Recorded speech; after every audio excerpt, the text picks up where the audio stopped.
Today's exciting episode begins about a foot and a half to the left of yesterday's exciting episode at American Eagle Squadron headquarters. Hey, gang, I got a letter here with no stamp on it. Who do I know owns a post office? Why don't you open it? Good thinking, Dee. Hey, it says your friends and neighbors have selected you to come to the aid of your country. Report immediately to your Army Draft Board. Do not pass go. I've been drafted into the Army. I'm too young. There must be some mistake. Of course you're too young. Let's ask Roger. We can't. He's on his way to Lompoc to the chiropractor's annual convention. They want him to throw out the first back.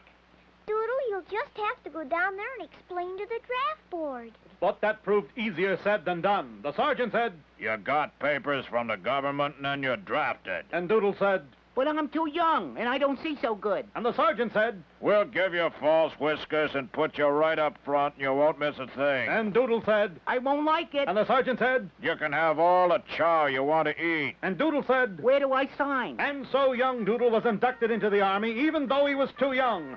It appeared that the Army had made one of its first mistakes since Valley Forge. Doodle was immediately put into a basic training unit with many other recruits. All right, you recruits, we're going to learn you how to soldier good than anything. First off, I want you to learn to run through an obstacle course. Now run.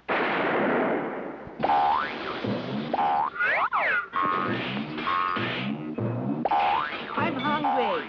Get out there And the daily inspections were no better for poor Doodle. Where's the man who belongs to this equipment? Down here, your worship. You're very, very short. And fat. Now, can I get out of this chicken outfit? But it seemed Doodle was destined to be a private in that man's army unless something could be done to show the government that they made a mistake and drafted a boy. Roger, how are we going to get Doodle out of the Army? Yank, my boy, they loved me in Lompoc. But what about Doodle? Oh, yes. Well, I'll fly to that Army camp right away and explain to the general. I'm sure he'll understand. And Roger did just that. And the general did understand. But he said, Unfortunately, Ramjet, there's nothing we can do about it right now. Our camp is having war games. All of the men are out on maneuvers. Do you mean you're pretending there's a war and fighting among yourselves? That's it. We divided the men into two groups, the Red Army and the Blue Army. They're fighting right now with blank ammunition.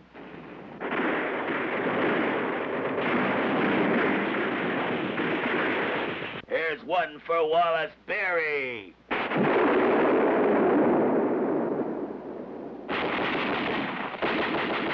I got you! I got you first! You did not! I got you first! Boy, you really make me mad, Fred! Oh, yeah? Take this!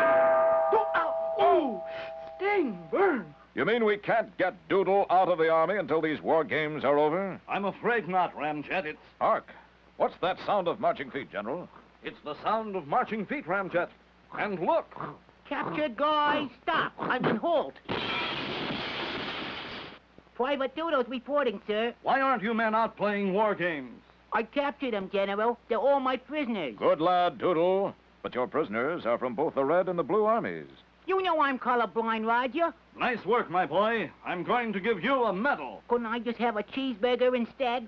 All right, but you're going to look pretty messy with a cheeseburger pinned to your chest. Private Doodles, we salute you. Goodbye and good... And so ends another fun-filled, action-packed, gas-operated, clip-fed, semi-automatic, air-cooled episode of Roger Ramjet and the American Eagles!